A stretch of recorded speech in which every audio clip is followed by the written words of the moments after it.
Hello everyone, कैसे आप सभी? आई होप कि आप लोग बहुत बेहतरीन तरीके से अपनी पढ़ाई लिखाई कर रहे होंगे। तो आज की इस लेक्चर में हम देखने वाले हैं लेक्चर नंबर 3। अपना है चैप्टर नंबर 1 पुष्पी पादपों में लैंगिक जनन। ठीक ना? इसके जो दो पार्ट थे चैप्टर 1 के पार्ट नंबर 1 यानी लेक्चर नंबर 1 लेक्चर नंबर 2 हमने करा दिया है। अब लेक्चर नंबर 3 में हम देखने वाले हैं। और आज का हमारा हाईलाइटेड क्या पॉइंट रहेगा, हाईलाइटेड टॉपिक पुंकेसर, लघु बीजाणुधानी तथा परागकण। ठीक ना?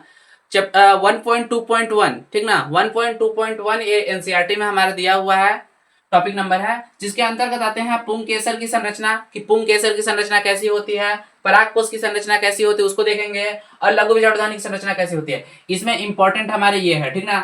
इंपॉर्टेंट हमारे ये है। और पुंकेसर की संरचना मैंने पिछले वाले में भी बता रखा है आप लोगों को, पुंकेसर की संरचना क्या होती है, तो इसको भी हमने बता रखा है। और ये इसमें इंपॉर्टेंट है, याद रखना।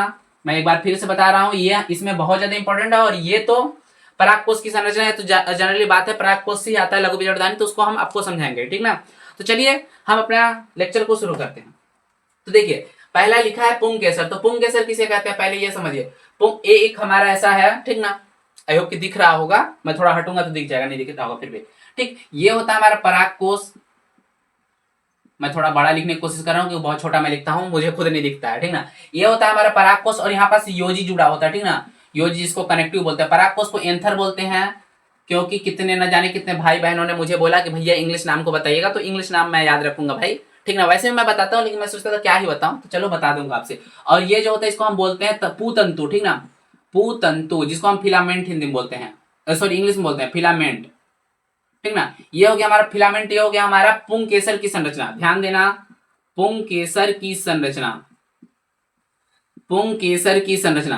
अगर कोई बोले पुमंग की संरचना बनाओ, ठीक ना, तो पुमंग की संरचना भी यही होगी। ठीक ना? पुंकेसर की संरचना और पुमंग की संरचना दोनों एक ही है। और बात यहां पास समझना, पुंकेसर जो होता है, पुंकेसर क्या होता है बेसिकली, पुमंग की इकाई को पुंकेसर कहते हैं। तो लिख लेना, पुमंग की इकाई, मैंने इसको बता रखा है आपको पिछले लेक्चर में। ठीक ना? पुमंग की इकाई जो होती है पुंकेसर होती है, और जायंग की इकाई जो होती है वो क्या होती है, पुमंग की इकाई पुंकेसर, और जायंग की इकाई क्या होती है, हमारी ओची होती है स्त्री केसर, या फिर अंडक, या फिर कार्बल, उसको दो तीन नाम से जानते हैं। ठीक ना? इसमें यह हो गया हमारा परागकोश की संरचना। इसे एक बार जल्दी से नोट डाउन करिए, फिर अगले टॉपिक पे हम चलेंगे। ठीक, आई होप कि ये दिख रहा होगा। हाँ, दिख रहा है इस चित्र को। ये तंतु बना है भाई, ऐसे नहीं दिख रहा है। ठीक ना? ऐसे है। ठीक ना? दिख रहा है अब? ठीक, चलिए इसे नोट डाउन करिए, फिर अब हम मतलब स्क्रीनशॉट से ले लीजिएगा। अब इसका हम दूसरा टॉपिक देखते हैं। ठीक ना? हमारा है परागकोश की संरचना। परागकोश की संरचना क्या होता है, देखो ये हमारा ऐसे रहता है। ठीक ना? ये हमारा ऐसे रहता है। ठीक ना? तो ये होता है हमारा परागकोश। परागकोश होता है, और पूतंतु नीचे वाला भाग होता है। तो नीचे वाले भाग को मैं मिटा दे रहा हूँ। ठीक ना? तो ये कैसी संरचना दिख रही है, परागकोश की संरचना द्विपालित होती है। ठीक ना? ये दो पालित में बटा ऐसे। ठीक ना? दिख रहा है हमको? तो यहाँ पास लिखेंगे परागकोश, हम लिख रहे हैं परागकोश की संरचना। आपको प्रॉपर लिखना भी है कि परागकोश की संरचना होती कैसे है। ठीक है? ऐसा नहीं लिखना है परागकोश मैंने लिखा परागकोश का चित्र बना दिया हो गया, नहीं, ऐसा कुछ नहीं। परागकोश की संरचना प्रॉपर होती कैसे है इसको भी आपको लिखना है। ठीक ना? तो आप लिखिएगा परागकोश की संरचना में, परागकोश द्विपालित संरचना है, द्विपालित संरचना है। ठीक, अब देखो परागकोश द्विपालित संरचना, हमने परागकोश को देखा। परागकोश को हम काट के देखते हैं, परागकोश का कैसा आता है काट। ठीक ना? तो ये हमारा कुछ ऐसे परागकोश बनता है। ये ऊपर वाला परागकोश है, नीचे वाला पूतंतु। पूतंतु को हमने मिटा दिया। ठीक ना? अब इसको हम ऐसे ऐसे काटते हैं। ठीक ना? ऐसे हम इसका टीएस काट, जिसको आप जानते हो टीएस काट यानी अनुप्रस्थ काट, अगर हम इसको काटेंगे। ठीक ना? टीएस काट अगर हम परागकोश का काटते हैं, आई होप कि दिख रहा होगा। टीएस काट अगर हम इसका काट रहे हैं, ठीक ना, तो टीएस काट काटने के बाद हमें कैसे दिखता है, ऐसे दिखता है। ठीक, ऐसे, फिर ये ऐसे दिखता है। ठीक ना? मैं चित्र दिखा दूंगा मतलब बना दे रहा हूं, सॉरी, ऐसे दिखता है। ठीक ना? ये हमारा जब यहाँ पास से ऐसे पूरा ये डंठल इसका पूतंतु ये रहता है। ठीक ना? ये परागकोश की संरचना है, पूतंतु है, और ये परागकोश है। ठीक ना? ये इसका टीएस काट ऐसा दिखा। ठीक, अब इसके बाद कौन सी संरचना आती है, ये तो हमारा टीएस काट हो गया। अब टीएस काट को अगर हम विस्तृत रूप से देखें, ठीक ना, तो परागकोश कैसा दिखता है हमारा, हम बताते हैं आपको। परागकोश हमारा कुछ इस प्रकार से दिखता है। ठीक ना? और हमको पता है कि हम एक बात उससे पहले आपको बताना चाहेंगे कि हमारा देखिए, हमारा होता है परागकोश। ठीक ना? परागकोश के अंतर्गत आता है हमारा, क्या आता है, लघु बीजाणुधानी। ध्यान दीजिएगा, परागकोश के अंतर्गत पहले होता है पुंकेसर, पुंकेसर का एक भाग होता है परागकोश, ठीक ना। पुंकेसर का भाग होता है परागकोश, परागकोश के भीतर आता है लघु बीजाणुधानी। ये थोड़ा माइंड मैप जैसे ना मैं बता रहा हूँ, इसको दिमाग में याद रखना है, ठीक ना। इसको मतलब कॉपी होगा, कॉपी का एक कोना बनाना, कोना पे ऐसे लिख लेना, पुंकेसर का भाग होता है परागकोश, और परागकोश के अंतर्गत होता है लघु बीजाणुधानी, और लघु बीजाणुधानी के अंतर्गत होते हैं परागपुटी। ये आगे जाके परागपुटी बनता है, और परागपुटी ही परागकण बनता है। तो आप परागपुटी लिखो या परागकण लिख लो, डायरेक्ट परागकण, ठीक ना। इस प्रकार ऐसे होता है। और परागकण की संरचना भी एक आध बार बोर्ड में पहले पूछा था, 2-3 नंबर में जब क्वेश्चन आता था, लेकिन इस बार 2 नंबर 3 नंबर क्वेश्चन नहीं आएंगे, तो 5 नंबर के सीजी बोर्ड में आएंगे, ठीक ना। यूपी बोर्ड में परागकण की संरचना आएगा, ठीक ना, ऐसा मत सोचना यूपी बोर्ड में नहीं, सीजी बोर्ड में भी आएगा। ऐसा कुछ नहीं कहा जा सकता है, 2 क्वेश्चन को कंबाइन करके दे सकता है, ठीक। तो चलिए हम देखते हैं। अब ये हमारा हमने थोड़ा माइंड में बताया, इसको जल्दी से नोट कीजिए। मैं थोड़ा इधर हो जा रहा हूँ ताकि अच्छे से प्रॉपर आपको दिख सके। हाँ, तो इसको आप लोग नोट किए। अब चलिए हम चलते हैं अपना टॉपिक पे फिर से। तो देखिए, इसको जब हमने ऐसे किया ना, तो हमारे ये संरचना कैसे दिखेगा, हमारा संरचना ऐसे दिखेगा, ठीक ना, ऐसे। सॉरी, थोड़ा गलती बन रहा है, एक बार मैं चित्र को देख लेता हूं, फिर अच्छे से मैं बनाने की कोशिश करूंगा।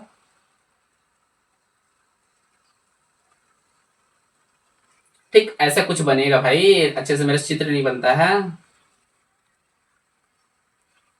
ठीक, ऐसे कुछ बनेगा, और ये पूरा ऐसे रहेगा, ठीक ना। इसका एक काट हमने काटा है, ये पूरा गोला रहेगा, ये हमने काट काटा है, ठीक ना। इसका एक बड़ा रूप है, ठीक ना, इसका ये बड़ा रूप है, इसको हमने काटा तो ऐसा है, बड़ा दिखेगा। क्योंकि चारों, ये देखो नीचे वाला है तो उसके पीछे भी कुछ है ना, ये तो नीचे वाला इसके पीछे कुछ है, ठीक ना। तो ये जो बना ना, ये जो संरचना है, इसको हम क्या बोलेंगे, लघु बीजाणुधानी, ठीक ना। ये लघु बीजाणुधानी बना, ये परागकोश का ही संरचना है, ध्यान देना, ये परागकोश की संरचना है, परागकोश का पूरा संरचना है, ठीक ना। अब इसके अंदर जो जो उपस्थित है ना, ठीक ना, एक 4 ठो इसमें उपस्थित जो है, ये जो 4 ठो उपस्थित होते हैं, इसको हम बोलते हैं लघु बीजाणुधानी, ठीक ना। तो आई होप कि परागकोश की संरचना समझ आ गया। परागकोश की संरचना द्विपालित होती है। अब लिखते हैं हम, इसको हम बाद में बनाएंगे, इस चित्र को आप लोग बना लीजिएगा, ठीक ना, परागकोश की संरचना में। अब परागकोश के बारे में हम लोग थोड़ा और लिखते हैं। परागकोश की संरचना, परागकोश द्विपालित संरचना है, ठीक ना। परागकोश के प्रत्येक पाली में, आप लिखिए,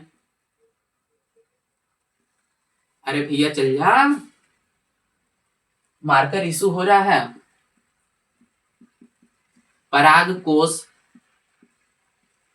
के प्रत्येक पाली में, प्रत्येक पाली, 2 पाली है, प्रत्येक पाली में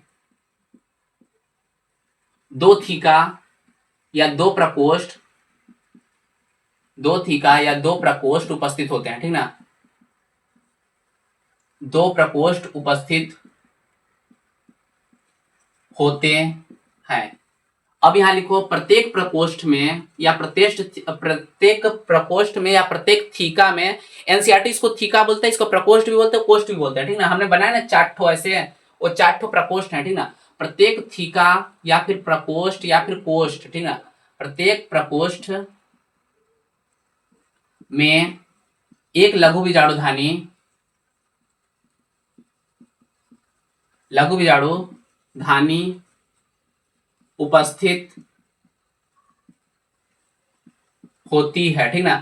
प्रत्येक में एक लघु बीजाणुधानी उपस्थित होती है, ठीक। ये हमारा पता चल गया कि हमारे इसमें एक लघु बीजाणुधानी उपस्थित होती है, ठीक ना। अब देखना, इसको ऐसे लिख देते हैं थोड़ा और। परागकोश की संरचना को 3-4 नंबर में अगर अच्छे नंबर पूछेगा तो अच्छे से हम डिफाइन करेंगे, ठीक ना। तो अब लिखिएगा, प्रत्येक, ठीक ना, प्रत्येक लघु बीजाणुधानी में,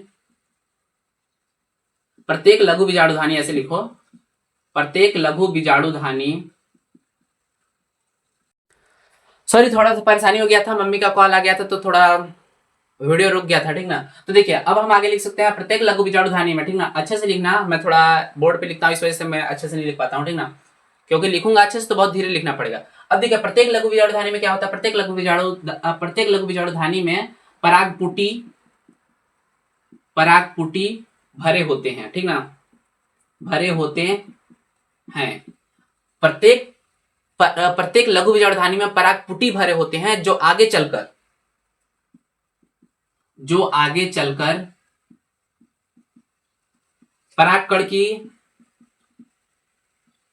परागकण की रचना करते हैं, ठीक, रचना करते हैं, ठीक। अब देखिए, ये हमने बता दिया, ये इतना परागकोश की संरचना, परागकोश मैंने लिखा है, परागकोश की संरचना लिख के आप इतना कुछ लिख सकते हैं। परागकोश की संरचना द्विपालित होती है, प्रत्येक पाली में 2 कोष्ठ होते हैं या 2 थीका होते हैं। कोष्ठ थीका दोनों एक ही चीज होता है, ध्यान देना। और शायद कोष्ठ को इंग्लिश में क्या बोलते हैं, कोस्ट को हिंदी में प्रकोष्ठ, कोष्ठ, थीका, 3 नाम बोलते हैं। इंग्लिश का नाम नहीं पता है, चैम्बर लिख सकते हो आप, ठीक ना, चैम्बर। तो इसे जल्दी से स्क्रीनशॉट्स कीजिए, हम नेक्स्ट टॉपिक पे अपने जंप करेंगे, ठीक। और हाँ, चित्र जो मैंने बनाया था, चित्र बना लीजिएगा इसका, टीएस कार्ड पर आपको उसका, ठीक ना। अब हम आते हैं लघु विजाणुधानी पे, ठीक। तो इसे हम मिटाते हैं।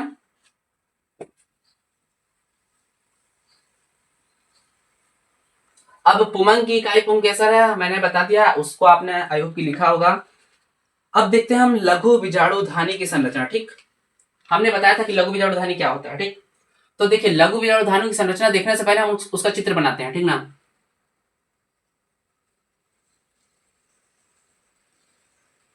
ठीक, आई होप कि दिख रहा होगा, बहुत बेटर तो नहीं बोलूंगा लेकिन अच्छा बनाया, ठीक। अब देखो, ये 4 जगह 4 थीका दिख रहे, पराग कोष है। अभी ये पराग कोष की संरचना है, ठीक ना। ये पराग कोष की भी वास्तविक संरचना है। इसके अंदर ये उपस्थित है, ये हमारे क्या बोलते हैं, पराग पराग कोष की संरचना इसके अंदर उपस्थित है, लघु बीजाणुधानी, ठीक ना। ये है हमारे लघु बीजाणुधानी, ठीक। मैं जिस चित्र को जैसे बता रहा हूं उसको आप समझते जाइएगा, ठीक ना। अब देखिएगा, ये हो गए हमारे लघु बीजाणुधानी, ये हमारे उपस्थित है, ठीक ना। अब लघु बीजाणुधानी की संरचना, इसकी पूरे हमें संरचना इसकी देखनी है, ठीक ना। जितना को मैं एरिया को मैं कवर कर रहा हूं, इसकी संरचना को हमें देखनी है, ठीक। मैं चित्र को नीचे बनाने की कोशिश करूंगा, आप उस चित्र को पूरा अच्छे से देखिएगा, ठीक। अब देखिए, इसके ऊपर 4 लेयर होते हैं। उससे पहले मैं एक चीज अपना, 1 सेकेंड मुझे टाइम दीजिएगा, 1 मिनट, ताकि मैं एनसीईआरटी से आपको बता सकूं। हाँ, तो देखिए, ये है एनसीईआरटी, ठीक ना। एनसीईआरटी का ये वाला जो चित्र है ना, ये वाला चित्र, ये पूरा फटा वाला चित्र है, मतलब पराग कण जब निकलते हैं बाहर तो ये वाला चित्र है एक। और ये वाला चित्र है लघु बीजाणुधानी की संरचना। ये पराग कोष की संरचना, पराग कोष की संरचना के भीतर में होते हैं। और ये देखिए संयोजी है, ठीक ना। संयोजी जो जोड़ जोड़ के रखता है ना पराग कोष को, वो भी चीज है। अगर इसको आप बनाना चाहो तो यहाँ पास बना सकते हो, संयोजी है, ठीक ना। ऐसा करके एक संयोजी, इसको आप नाम दे सकते हो। मैंने इसको नहीं बताया था, इस वजह से मैं इसको बताने के लिए मैंने आपको एनसीईआरटी निकाला, ठीक ना। ये समझिए है। और इसके 4 जो लेयर होते हैं, चारों लेयर को इसने डिफाइन किया है अलग से। तो ये जो संरचना, अ वाली जो संरचना लिखी हुई ना, ये पराग कोष की संरचना कहलाएगी। इसके भीतर लघु बीजाणुधानी होता है। तो चलिए अब इसका हम प्रॉपर अलग से बनाते हैं, ठीक ना। तो मैं जैसे बनाता हूं वैसे बना रहा हूं, ठीक ना। प्रॉपर ऐसे नहीं दिख रहा अच्छे से, ठीक ना। आप बस समझ जाइएगा कि मैं क्या कहना चाह रहा हूँ, क्या मैं बनाना चाह रहा हूँ। आप लोग एक बार एनसीईआरटी से अच्छे से चित्र बनाइएगा, मैं बस समझाने के लिए बना रहा हूँ, ठीक ना। तो आप लोग ऐसा नहीं सोचिएगा कि हाँ भैया ने जो बनाया है उसको मैं बनाऊंगा, ऐसा कुछ नहीं, ठीक। ये हमारा ऐसे हो गया। फिर इसके बाद मुझे रेड वाला मिल जाता तो ज्यादा बेटर था, लेकिन चलो कोई बात नहीं, नीला नीला वाले में ही बना लेते हैं हम, ठीक। ठीक, ये हमारा हो गया 3 लेयर। बस मैं समझने के लिए बना रहा हूँ, कोई ज्यादा माइंड मत करना कि भैया चित्र अच्छा नहीं बनाया है, ऐसा कुछ नहीं है, ठीक ना। बस मैं समझने के लिए बना रहा हूँ, मुझे 1 मिनट टाइम दीजिए, मैं बना के आप लोग को एक्सप्लेन करता हूँ। हाँ, तो चलिए, मैं इस चित्र को मैं बना चुका हूँ, ठीक ना। और बीच में जो मैं भर रहा हूँ ये सब बीजाणु जन ऊतक है। इस बीजाणु के मतलब जो लघु बीजाणु है, लघु बीजाणु जन ऊतक है, ठीक ना। ये देखिए, ये ऊतक है, ठीक। मैंने इस चित्र को यहाँ पास बनाया है। इस चित्र को मैंने मतलब बड़ा में बनाया है। लघु बीजाणुधानी ये है, ठीक। इस लघु बीजाणुधानी को मैंने बड़ा में बनाया। अब देखिए, इसमें इसके 4 लेयर होते हैं, ठीक ना। अब मैं लिखता हूँ लघु बीजाणुधानी के बारे में थोड़ा। आज मार्कर का थोड़ा बार बार इशू हो रहा है, तो थोड़ा मैनेज करिएगा आप लोग। लघु बीजाणुधानी, लघु बीजाणुधानी की संरचना, ठीक। अब देखिए, लघु बीजाणुधानी की संरचना में हम क्या लिख सकते हैं, 1 सेकेंड। हाँ, लघु बीजाणुधानी की संरचना 4 स्तरों से मिलकर बनी होती है। 4 स्तरों से मिलकर बनी होती है, आप लोग लिखिएगा। अब देखिए, 4 स्तर में कौन कौन से स्तर है मैं बता देता हूँ। ये है बाह्य त्वचा, बाह्य त्वचा, ठीक। ये ऊपर वाली ये है बाह्य त्वचा, और ये जो भीतर वाली जो है, ठीक ना, अंदर वाली जो त्वचा है उसको बोलते हैं हम अंतस्थीसियम। इंग्लिश नाम में एक बार कोशिश करता हूं खोजने की, अंतस्थीसियम, ठीक। मैं एक चीज बता दूं, मैं थोड़ा हिंदी को ना गलत लिखता हूं कभी, मतलब मात्रा इस साइड को उस साइड लिख देता हूं, थोड़ा उसको आप मैनेज करके लिख लीजिएगा। अंतस्थीसियम, और ये बीच वाले जो 1 2 3 परतें हैं, ठीक ना, ये जो तीनों परतें हैं, इसको हम बोल रहे हैं मध्य परत। मध्य परत। एक सेकंड, पापा का कॉल आ रहा है ना, मैं बात कर लेता हूँ। हेलो, प्रणाम पापा। हाँ तो चलिए, पापा कॉल आया था, मैंने बात कर लिया थोड़ा सा। अब हम देखते हैं अपना चित्र को, ठीक ना। ये हो गया हमारा मध्य परत, और ये जो देखो सबसे इसमें इंपॉर्टेंट है ये जो है टेपिटम, ठीक ना। ये वाली जो कोशिका इसको हम बोलते हैं टेपिटम, सॉरी, अरे भैया मैं कोशिका लिख रहा हूँ, का है ये हो गया टेपिटम, ठीक ना। टेपिटम इसका हिंदी इंग्लिश दोनों नाम है, टेपिटम ही है, ठीक ना। अब मैं थोड़ा सा इंग्लिश नाम बता दूं। ये परागकोश 4 स्तरों से मिलकर बना होता है, जिसमें पहला होता है हमारा बाह्य त्वचा। बाह्य त्वचा, ठीक ना। बाह्य त्वचा को हम बोलते हैं क्या इंग्लिश में? एपिडर्मिस, ठीक। एपिडर्मिस हम बाह्य त्वचा को बोलते हैं। और दूसरा त्वचा हमारा क्या होता है? अंतस्थिसियम। दूसरा त्वचा हमारा होता है अंतस्थिसियम। अंतस्थिसियम जिसको हम बोलते हैं इंग्लिश में एंडोथिसियम। एंडोथिसियम इंग्लिश नाम वही है, अंतस्थिसियम या एंडोथिसियम सेम है।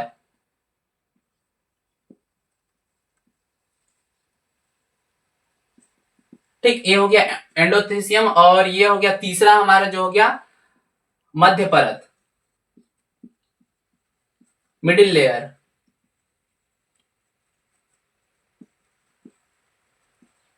ठीक, ये हो गया हमारा मिडिल लेयर। और चौथा जो हो गया टेपिटम। टेपिटम को हम इंग्लिश में भी टेपिटम बोलते हैं, ठीक ना।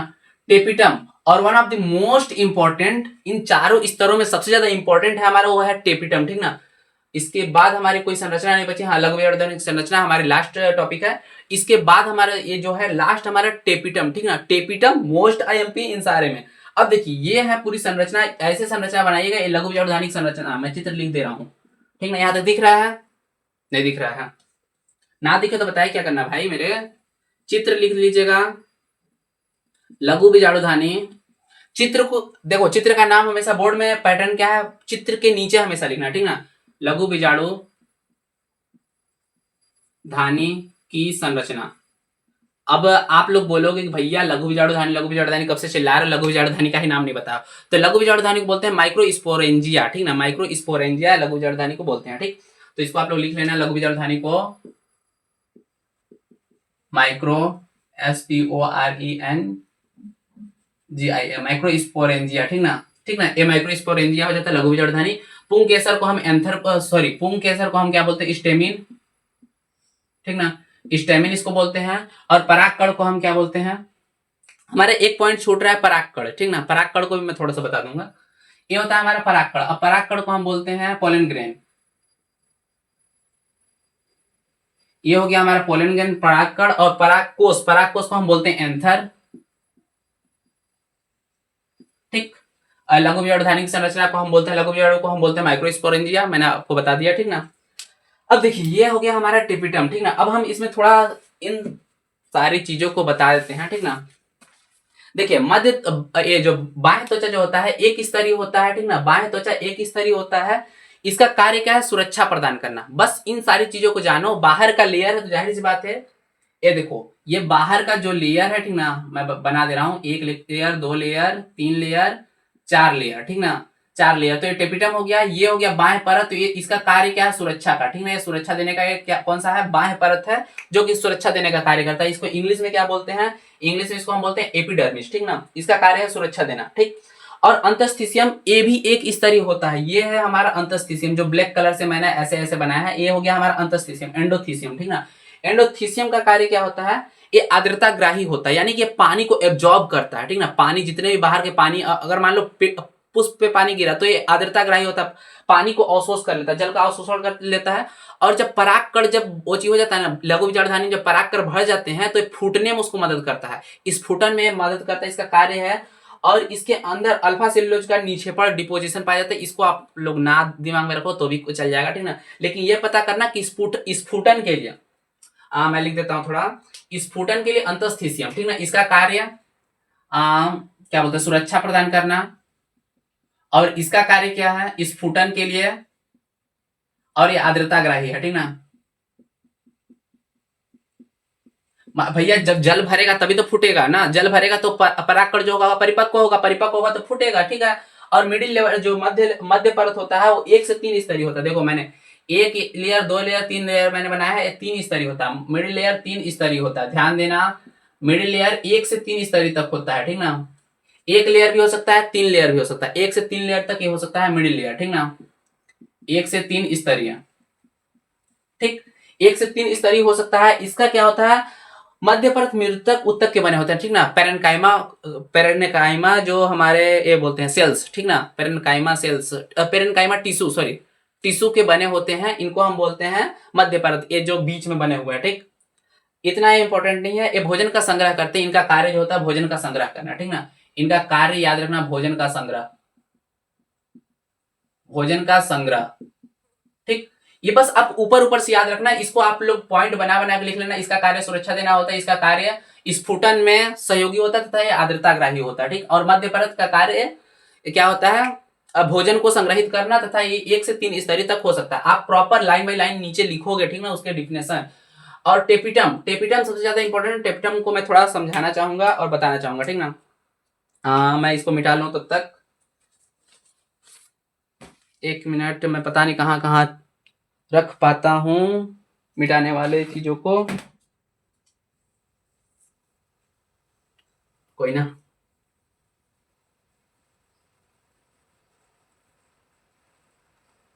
चलिए अब हम टेपिटम को देखते हैं, ठीक ना। टेपिटम हमारा क्या है, सबसे आंतरिक स्तर है। टेपिटम के बारे में मैं थोड़ा लिखूंगा।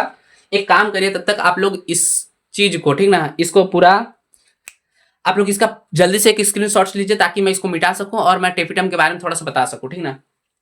ठीक, अब देखिए इधर मैं मिटाता हूं, उधर का मैं अभी नहीं मिटाता हूं फिलहाल। मैंने कहां पास रखा मुझे याद ही नहीं। हाँ, टेपिटम, टेपिटम के बारे में बता रहा हूँ। सबसे मोस्ट आईएमपी है, ठीक ना। चारों स्तरों में सबसे ज्यादा इंपॉर्टेंट यही है टेपिटम, ठीक। अब देखिए टेपिटम क्या होता है, सबसे आंतरिक स्तर होता है, सबसे आंतरिक स्तर होता है, ठीक। हम देख भी पा रहे हैं सबसे अंदर वाला जो स्तर है ये हमारा टेपिटम है, सबसे अंदर, ठीक ना। ये चारों ओर ऐसे पूरा कवरिंग रहेगा इसका, ये चारों लेयर का ऐसे पूरा कवर इसको किया रहेगा, ठीक ना। बस मैंने आधा बनाया ताकि आपको बस समझ आए, उसका हमने बस चित्र दिखाया आपको एक तरफ से। जैसे गोला होता है तो गोले का मैं देखो मैं इसका चित्र दिखाऊंगा तो बस आपको यही दिखेगा, पीछे वाला भाग नहीं दिखाना, वैसे मैं आपको बस दिखाया हूं, ठीक ना। तो ये हो गया हमारा टेपिटम, ठीक। अब देखिए सबसे आंतरिक स्तर होता है हमारा टेपिटम। और क्या होता है, टेपिटम की कोशिकाएं बहुकेंद्र की होती है, ठीक ना। टेपिटम की कोशिकाएं, टेपिटम की जगह मैं इसकी लिख रहा हूं, ठीक ना। इसकी कोशिकाएं, इसको आप लोग प्रॉपर लिख लेना, बहुत इंपॉर्टेंट चीज है, बहुकेंद्र की,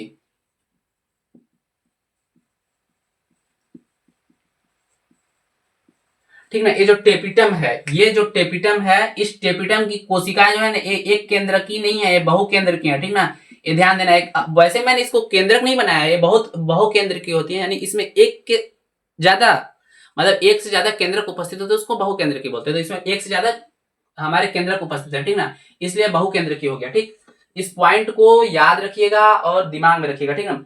और इसके क्या होता है, इसमें सघन कोशिका द्रव्य होता है, ठीक ना। तो सघन कोशिका द्रव्य को भी आप याद रख सकते हो। वैसे ये उतना, भाई जाहिर सी बात है अगर बहुकेंद्र की तो सघन कोशिका द्रव्य होगा ही, सघन कोशिका द्रव्य, इनकी कोशिकाओं में सघन कोशिका द्रव्य होता है, इसे आप याद रख सकते हो, ठीक ना। और क्या है, लघु बीजाणु मात्र कोशिकाओं को पोषण प्रदान करना। हाँ, ये मोस्ट चीज, ये हो गया हमारा बीजाणु जन ऊतक, लघु बीजाणु मात्र कोशिका, लघु बीजाणु मात्र कोशिका, ठीक ना। या फिर इसको हम क्या बोलते हैं, लघु बीजाणु मात्र कोशिका, या फिर इसको हम एक और बोलते हैं पराग मात्र कोशिका, ठीक ना। लघु बीजाणु मात्र कोशिका को पोषण प्रदान करना, इसको हम पराग मात्र कोशिका भी बोलते हैं, पराग मातृक कोशिका, क्योंकि इसी से पराग कण बनता है, ठीक ना। इसको पराग मातृक कोशिका बोलते हैं। तो इसका कार्य क्या होता है, इसको पोषण प्रदान करना, पराग मातृक कोशिका,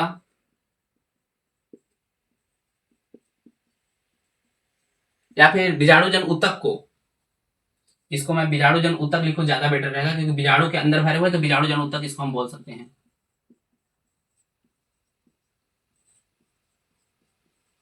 शायद यहां तक ना दिख रहा हो तो समझ जाना भैया, मैं भी दिख रहा है हल्का फुल्का, ठीक ना। ये हो गया बीजाणु जन ऊतक। पराग मात्र कोशिका या फिर बीजाणु जन ऊतक, बीजाणु जन ऊतक, ऊतक को टिश्यू इंग्लिश में बोलते हैं, ठीक ना। बीजाणु जन ऊतक को क्या बोलते हैं, पोषण प्रदान करना, इसका कार्य होता है पोषण प्रदान करना।